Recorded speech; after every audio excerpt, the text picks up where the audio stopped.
Hello and welcome to another episode of Up on the Roof. Today I have a very interesting social corporation, Pollinate Group. Welcome, Joe. Hi, Joe. How are you? Thanks, Ria. I'm really well, thank you. Really well. It's great to be here. Tell me, so the reason I wanted to have you on today was at the Smart Energy Council's trade show back in May. I met you and your colleagues and you're doing something absolutely fantastic, and I wanted to get the message out there. So talk to me about the 20,000 lights that you're trying to achieve by the 30th of June.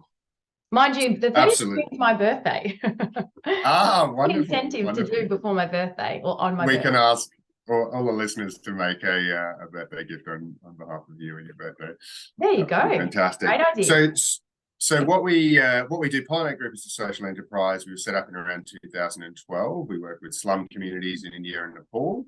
Our focus is really on empowering women as micro-entrepreneurs to lift their communities out of poverty. So we have a real focus on training and empowerment, but we have a focus on provision of stock inventory for these women to really practice what they're learning through their training.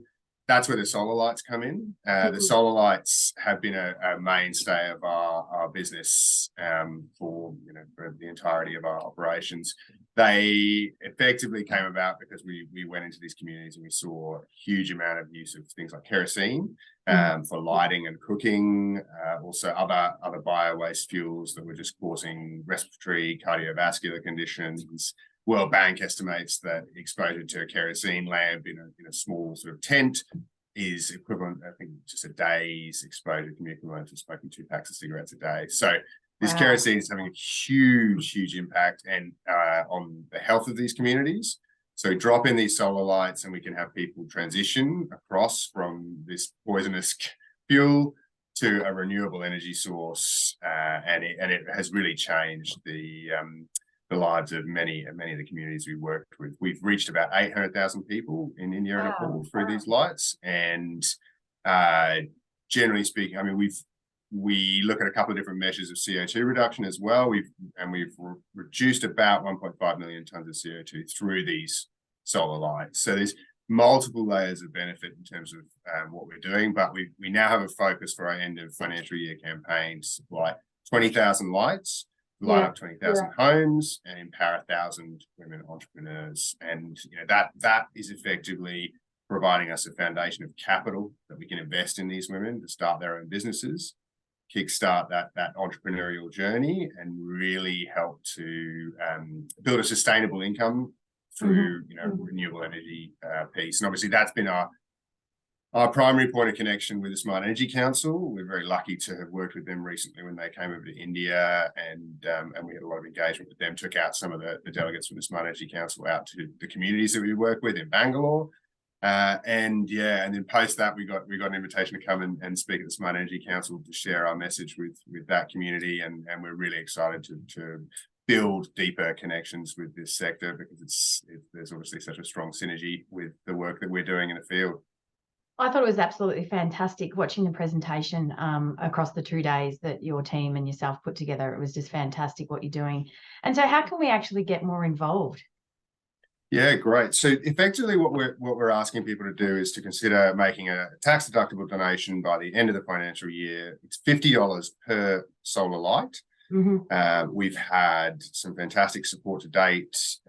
We've even had a philanthropist come in and actually offer to match funding for us for the month of June. So that's been a huge benefit for us, and we're offering that opportunity for our supporters. Anyone listening who wants to make a donation now, they can make a donation of 1 light, and that'll be matched, which is fantastic. So obviously, the donation piece is huge for us. That's going to be a key action that we want people to take. The other piece that I wanted to mention as well to your listeners, which has been an amazing opportunity for us, is our fellowships program. So we've run a fellowships program since 2012. We've had about 800 fellows from universities and corporations come over and visit us in India and Nepal and actually work directly with our teams in the field to solve real world business problems. I've always said, if you can solve sort of business challenges in a slum in Bangalore, then you can solve them anywhere. So we engage a range of different fellows to help us with that. That's a revenue stream for us. So we're actually opening that up as well. And then we'd love to invite anyone who's interested to come and join us and see the work that we're doing, be an active part of it. That's an opportunity as well. So yeah, there's a lot that we can offer in terms of connection to that cause. The organization has a fairly unique structure, and I'm actually the only staff member based here in Australia. Everyone else is in India and Nepal. So we have an amazing connection to the communities who we work with. We understand their needs, and because of that, we can really help to facilitate a connection between the donor and that beneficiary. So yeah, it's been great. A lot of powerful stories that we've been able to tell with support. I'd say about 70% of our support comes from Australia, so we're always looking to try and build that leverage off that connection between India and Australia. It's a very powerful one. So tell me, what does one actual light do for a family in India? Like, what are some of the benefits that, you're giving back there? Like, what does this? Absolutely. Yeah. So look, I mean, there are so many benefits. I've mentioned the kerosene one, and that's a predominant one. Obviously, aside from the solar lights, we also distribute things like water filters, hygiene products, clean cooking appliances. So everything's complementary. But the solar light itself has a range of benefits, and one of the key ones is that it allows children to be able to do their homework at night.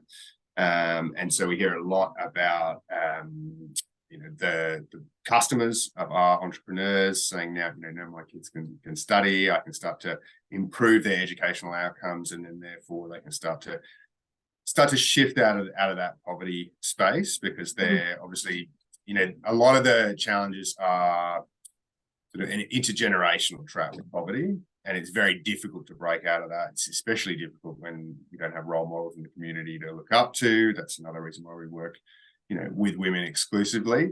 But there are many benefits, I think, to the solar light. We have people who've actually been able to set up their own little shop, and they've got the light there. They can run that throughout the night. They've got USB charging as well, so they can also connect to their phones. And there's the security piece, the creation of cleaner, healthier communities. And I think it's become almost within the communities we work with a kind of status symbol. It's a sign of aspiring to a better life and trying to improve your situation. So they've become almost a piece now where if one set of houses has them, we see that kind of push to get everyone in the community on board. It becomes contagious, doesn't it? And then everyone benefits. Yeah, and look, it's not dissimilar to obviously how it works here in Australia with solar panels and how that trend has completely taken off. I mean, one of the things that's fascinating in India is just how they leapfrog certain technology. So everybody in India has a mobile phone, but very few people have that sort of landlines and that sort of thing. So the infrastructure is not quite there. But similarly with this sort of solar tech, people in these slum communities are jumping on really low cost, effective solutions. We're always looking for new products, but the solar lights is what we've come back to every time, because they have such a big impact. And they are seen as such an iconic product. Yeah, fantastic. Well, thank you for coming on today. And so I'll put a link down into the Up on the Roof channel, and then people can reach out. Is there any call to action you'd like to leave us with? Yeah, look, I think the key thing is we'd love you to join us in empowering lives sustainably. $50 a light can really light up lives, and we would ask you to consider donating, and you can donate at pollinate.org on our donate link there. Beautiful. Well, thank you so much, Joe. Have a good day. No worries. Thank you so much, Ria. All the best. I'll touch base again, I think, closer to the 30th of June, and we'll find out just how we went. Wonderful. Yeah. All good. Such a pleasure to join you. See you. Bye.